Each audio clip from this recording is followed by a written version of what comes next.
On en est vraiment là aujourd'hui, on doit apprendre à sauver des vies en attendant le prochain attentat.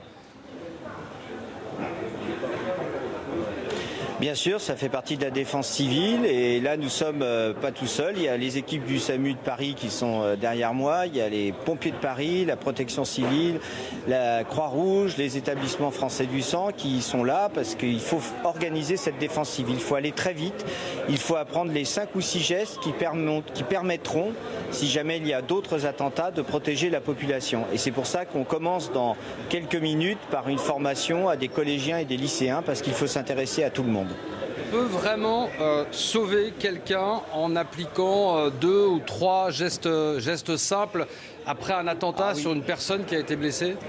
Mais tout à fait. Et comment alors? Tout à fait, avec notamment la pose du garrot qui est vraiment très importante.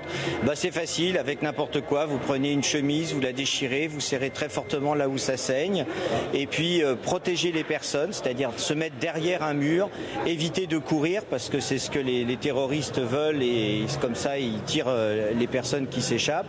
Donc il faut se protéger.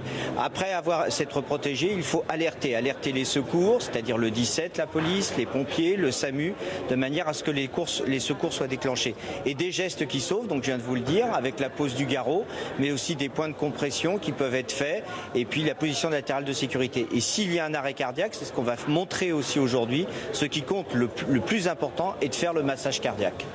Il y a eu une mobilisation spontanée en réalité après ces attentats. C'est pour ça que la mairie de Paris a décidé d'organiser cette journée.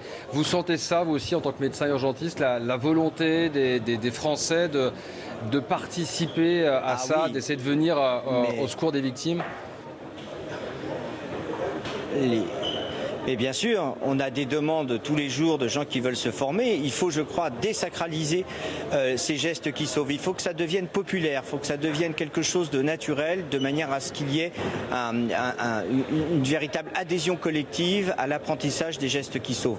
Par ailleurs, vous savez, ce qui est fait aujourd'hui à Paris, ce qui est fait, c'est exceptionnel, puisque ça intéresse les autres capitales au niveau européen et même au niveau du Canada, qui se disent mais c'est formidable de faire une éducation populaire de masse sur 5 informations très simples et qui vont permettre, si jamais nous avions de nouvelles attaques, de protéger la population.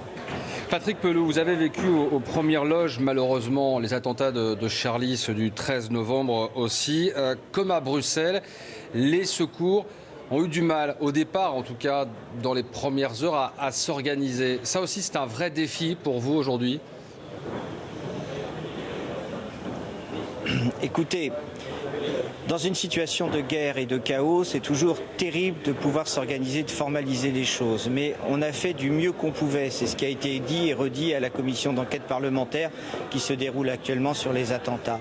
Maintenant, ça ne veut pas dire qu'on ne doit pas progresser. Et les marges de progrès qu'on est en train de faire sont considérables avec nos collègues pompiers de Paris, avec les associatifs comme la Protection civile et la Croix-Rouge française. On essaye de s'améliorer, d'anticiper mieux, de prévoir, de s'entraîner. Parce qu'en effet, ce sont les premières minutes qui sauvent. On a découvert des blessures de guerre. Comme on en a entendu, on pense chaque jour à toutes les victimes, y compris de Bruxelles. Et donc on sait que ce sont des blessures de guerre. Donc il faut qu'on adapte nos méthodes, qu'on les modernise, qu'on soit beaucoup plus rapide, qu'il y ait un travail collectif, que ce soit du premier secouriste qui intervient sur le blessé jusqu'à l'arrivée de l'hôpital.